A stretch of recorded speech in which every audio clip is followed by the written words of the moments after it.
Our first storyteller is Alyssa Hartson. And I've been working with her and the teachers at MG21 the last month and helping these kids just kind of find their stories and tell their stories. And it's been an amazing, humbling, righteous experience for myself. And I want to give an introduction to Alyssa Hartson. She's a teacher at MG21 since 2015. Alyssa has been working with teenagers of the Monona Grove district. She lives in Madison with her husband and Surly touring bikes. All right, let's give it up for Alyssa, everybody. Hi, everybody. Okay, so I'd like to ask that everyone take a second and imagine a time where all of you or you have bitten off more than you can chew. I feel like these moments in our lives, I think everybody has moments like this, some more than others, but I feel like these moments, when we put ourselves outside of our comfort zone, really help define who we are. So much so, and I believe that so dearly, that I spent the majority of my adult life putting myself in situations where I felt like I had bitten off way more than I could chew. For example, when I graduated from university, instead of getting a full-time job, I decided I'd give seasonal work a shot.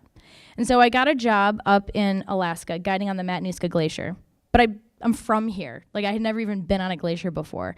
And not only that, but we lived in tents. So at this stage in my life, I had only spent like maybe 2 or 3 nights in a row in a tent, and now I was going to go spend 3 or 4 months living in a tent. It's kind of a big deal. My husband and I, we cycle tour a lot, and when we were in Southeast Asia, we were in Laos. Beautiful country, but it's like sparsely populated, and so we wouldn't carry a lot with us. We were going really lightweight, and that included food.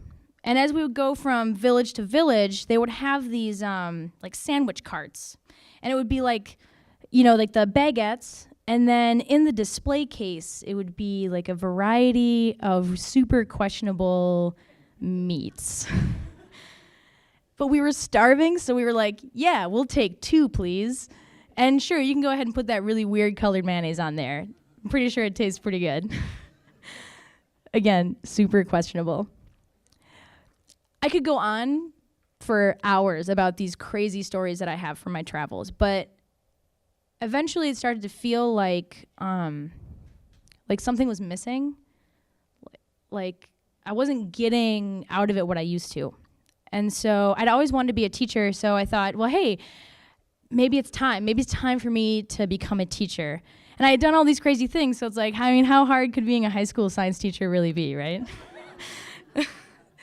So I got a job at MG21, and I will never, ever forget that first day. I had spent hours collecting material and getting everything just so in my lesson plan, just for like a 55-minute lesson. So that first day, I'm walking down the hall, and I've got all my materials in my arms, and I've got my fancy new teacher outfit on, and my stomach is just like doing cartwheels, and I'm so nervous. And I make it up to the to my classroom, and I turn and I walk in. There's some students there already. I walk in, I'm like, hey, and they're like, hey, what's up? I'm like, oh, hey, okay. I'm just gonna I went to the front of the classroom, and I stood there, and they sat down, and ever so slowly, you know, the rest of the students trickled in, and they filled up all the seats, and I'm just standing there, and I'm just staring back at them, and they're all staring back at me, waiting, and it's silent. Room full of teenagers. I was just thinking to myself, oh, Hartson, what did you get yourself into this time? I got through it, and here I am. This is 4th year being a teacher, and I love it. And I spent my whole life living my authentic self, and now I feel like I'm privileged to work with these amazing young people, and I get to help them figure out what their authentic self is.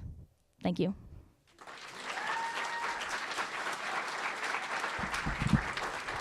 Let's give it up for Alyssa one more time, everybody.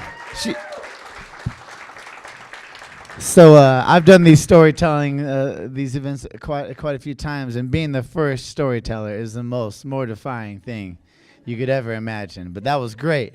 That was great.